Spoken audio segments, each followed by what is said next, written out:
Thor Stormbreaker bilan Doomga hujum qiladi va Doom uni havoda to'xtatdi. Ikki barmoq bilan. O'sha payt tushunasiz, bu oddiy yo'z emas. Salom, bu Macroice. Bugun sizlar bilan Marvel olamidagi eng katta film bo'lishi kutilayotgan Qasoskorlar Doomsday haqida gaplashamiz. Film 2026-yil dekabr oyida chiqadi va hozirdanoq aytaman, final filmidan ham katta bo'lishi mumkin. Nega deysizmi? Hozir ko'rib chiqamiz. Birinchi sabab Robert Downey. Bu odam 10 yildan ortiq Marvelning yuzi bo'ldi va temir odam final filmida o'ldi.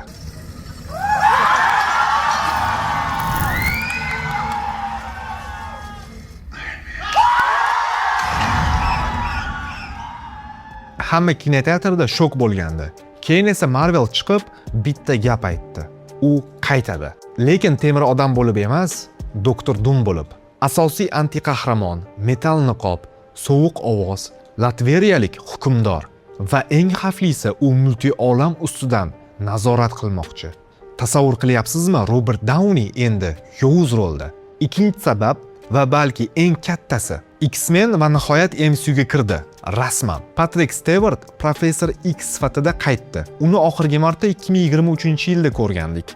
Ian McKellen ham qaytyapti.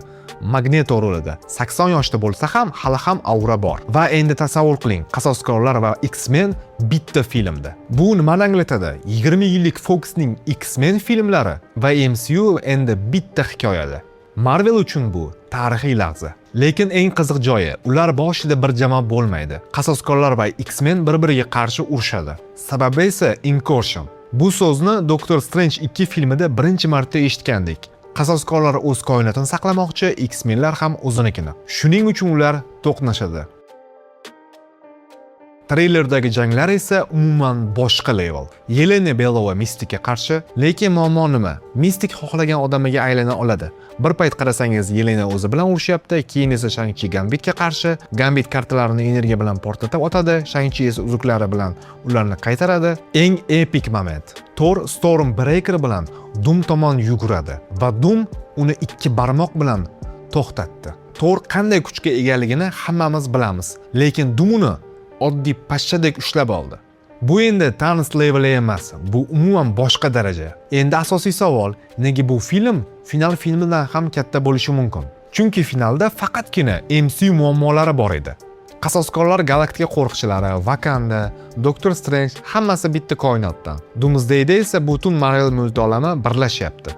MCU qasoskorlar, Foxning X olami va fantastik to'rtlik va ularning hammasi Doktor Doomga qarshi. Yana bir muhim detal, aka-uka russolar rejissyorlikka qaytdi. Cheksizlik jangi va Endgame'ni ham o'shalar ishlagandi. Shuning uchun ham hype bu safar juda ham katta. Final 208 milliard dollar yig'gandi. Doomsday filmi qancha yig'di deb o'ylaysiz? Izohlarda fikringizni qoldiring. Yana bitta muhim narsa, treyler hali rasman chiqmagan. Uni CinemaConda faqat kino egalari uchun ko'rsatishgan. Marvel esa uni San Diego Comic-Congacha yashirmoqchi. Demak, hozir internetda yurgan ma'lumotlar asosan insider analizlar va tavsiflar. Lekin treyler chiqqan kuni birinchilardan bo'lib shu kanalimizda razbor qilamiz. Shu uchun kanalga obuna bo'lib qo'ying. Sizlar bilan Macroice bo'ldi. Ko'rishguncha xayr.